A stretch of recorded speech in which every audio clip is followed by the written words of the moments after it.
Hey, what's going on, everybody? How y'all doing? Welcome back to Ask That Podcast here on YouTube. Another figure unpacking. This is that newer Spider-Man line that, like, the card and the graphics are supposed to remind you of the Spider-Man the animated series that was on Fox Kids and that was what, mid '90s. My brain always wants to say it was like '92, and I know it wasn't. But I saw this at local store. And you know what? I don't have a Hobgoblin figure that I know of. This is a cool looking Hobgoblin. These are bigger. The Marvel ones were like smaller scale. The gold one. This is a Hasbro. Those were, I don't know who that, Toy Biz. And I've seen the Hammerhead there. I wouldn't mind getting the Symbiote Spider-Man. I've seen Shocker. Let's go pick up Hobgoblin. I got my Ziploc to put my shit in. So open this up. Oh man. Damn. Like the card is super, super thick. Wow. Yeah, they definitely made it hard to get this shit open and somebody steals stuff. I saw, speaking of that, little books, I saw, it was Mattel makes those too, the WWE Elite, somebody like opened up one of the ones locally and stole Goldberg's belt. There's a little satchel he carries his pumpkin bombs in. Got the little Hobgoblin glider. I always like the See, I love the Green Goblin. Little pumpkin bomb. But I was reading Spider-Man off and on fairly regularly. We picked up one of the titles, and he had 3 new titles every month, and then one reprint title. Man, they didn't screw in that much. It was easy to get out. So I was reading when Hobgoblin first appeared, and I at one time had that first appearance. I did not have the Lakeshore tattoo in it. So it's like a rubbery hood, rubbery cape that's tattered. That looks good. Articulation is really good. Let me see. Can he hold it anyway?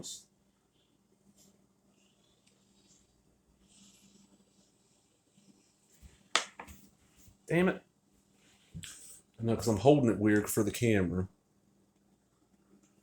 Okay, so you can hold it. And put his satchel. I think it goes across his body. How do you get around that cape? This is the thing.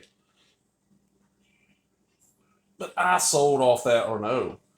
That Hobgoblin probably got destroyed in the comic book fire. I had somebody who, yeah, let's just leave it to somebody. Got extremely pissed at me, and one day when I was at work, decided, oh, fuck this guy.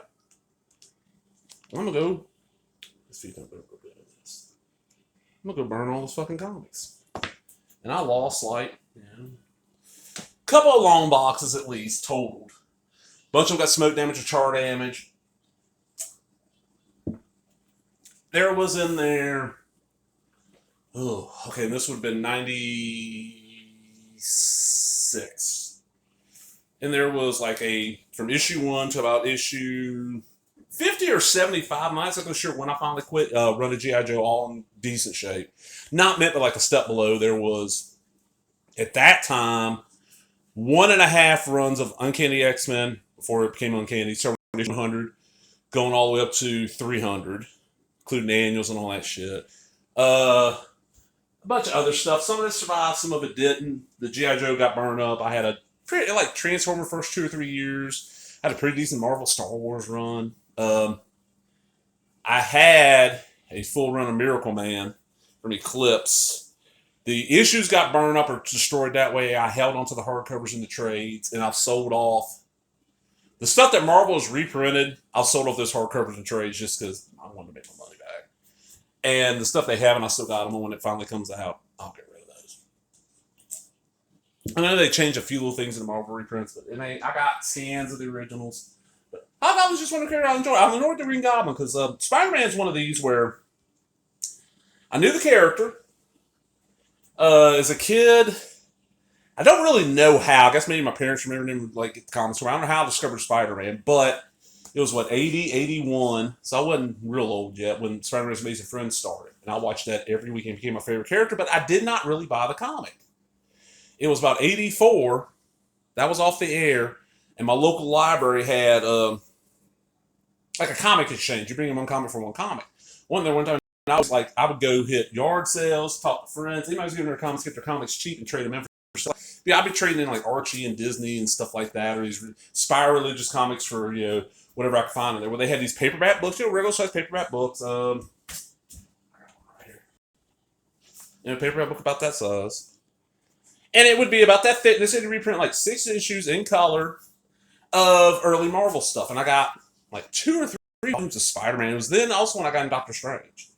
I got like a Doctor Strange one and loved these things. Had a Hulk one, had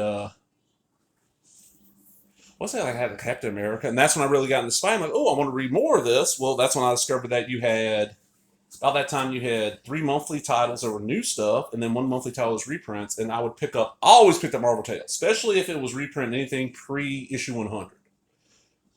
And I would pick up like Web of, or Amazing, or Spectacular. The cover looked good, or storyline caught my eye. And Hobgoblin I got heavy into, wanted to know who the hell it was. You know, like, oh, who is this? And I love, man, they just went all out on this. And I love the mystery. And then I picked up the Spider-Man versus Wolverine comic where, you know, the Hobgoblin actually gets killed, or at the time that's who they said it was. You know, and you can go look at the whole story on Hobgoblin. He's just one of them characters that.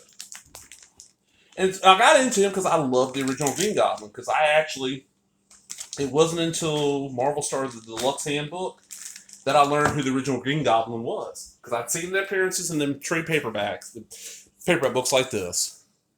I'd seen a little bit of Marvel Tales, but I'd never seen it be revealed. I'm like, oh, yeah, who is this? And then the official handbook came out. I'm like, oh, it's, you know, Osborn. But you know what? I'm going to go ahead and get out of here, everybody. Hope you enjoyed that. Check out that new figure. And I will get my shelves eventually set up. There's so much in my room now. I'm working on it. But give me a thumbs up, as always. You know, share, comment, subscribe. You know, put it in a playlist. It don't matter. I've seen some of my videos on Dead Pit are in a playlist. I'm like, yeah, that's cool. More people are watching them. Laters.